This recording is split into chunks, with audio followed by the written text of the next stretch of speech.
different levels of escalating white terracotta tile, of course, rise and show off those views.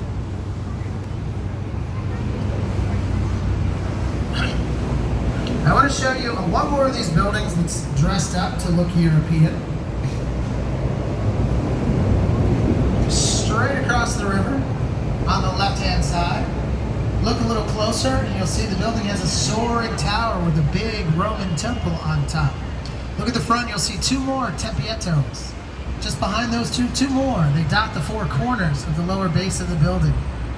In the early 1920s, this was the tallest building in the world, not in New York City, named the Jewelers Building because of the amount of jewelers that sold their wares inside it. Also, during that time, it would have had a observatory right up top, which you can imagine, even 100 years later, that building has stunning views you can only see from the top of the Jewelers Building. Problem is you have to imagine it because it's no longer an observatory. It's a showroom for a very famous architect.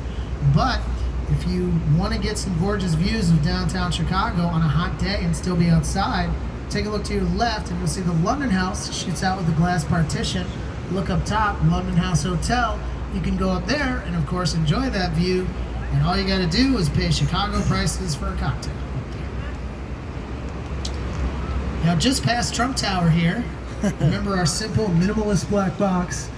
You know what's fun about the Trump Tower is look up, see these silver lines? The third one of them actually salutes two buildings. It salutes the top of this special Mies van der Rohe building here to your right and the Wrigley building just behind us. So when you're a little farther away looking at Trump Tower, notice that third line. It sort of shakes a hand with both this building and the Wrigley building behind it. Kind of fun. But what I want to show you is a little farther ahead.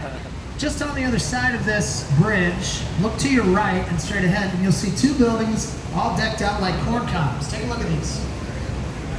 Now, if anybody, these buildings go up in the mid-1960s, and a couple years later, they're seen as the new sort of future of urban downtown living. So they're on all these magazine covers. A couple years later, a cartoon comes out about a family living in the future, and if anybody's seen that cartoon, it looks suspiciously like where the Jetsons live, probably because the Jetsons' home was inspired by these buildings. Probably, can't prove it. But realize what the architect actually did here is build new middle-class housing right downtown. People almost never do that, especially on the river. What they would do is build expensive stuff and then let time, a generation later, turn it into middle-class housing as rich people move on. But this was new right out of the gate. Take a look at these buildings and imagine the apartments in there, 1964, $235 a month, 1964 riverfront property. And of course that just wasn't for the view, it was for everything. Double-decker layers devoted for nightlife, parking, and of course that view, because those buildings swivel and pivot like circles. And just on the other side of our next bridge, we'll show you a building that's going to play with reflective glass. You can already see it. It's got these weird lines in it. They look like fake pillars in a glass mirror. This is a building called 77 West Wacker.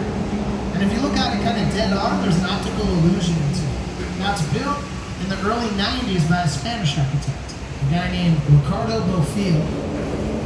So you can already see, as we pass by it, look at the base of the building as you get closer, and you see a reflection of the north side of the river.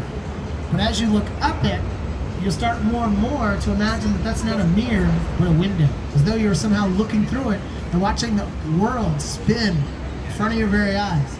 Once that happens, let your eye drift all the way to the top, and you'll see the outline of what the architect was going for. He wanted to use that backdrop of sky as a showcase for his outline of a Greek temple. So you can see he's kind of bringing it back to the idea of European beauty 100 years after the first skyscraper had already been built.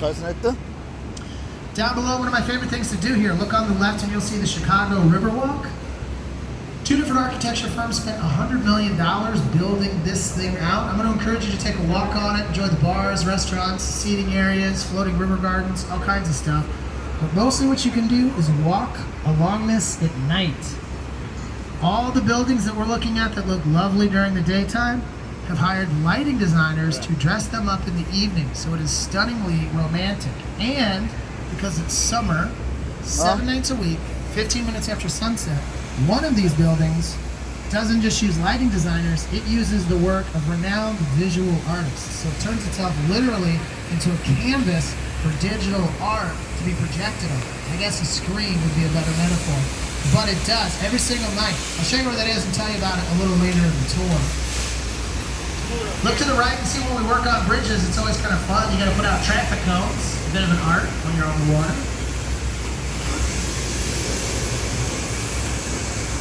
Immediately to your left, here's a building coming up, built in 2 phases. One phase from the 1920s, another phase from the 1980s. Can you figure out which is which?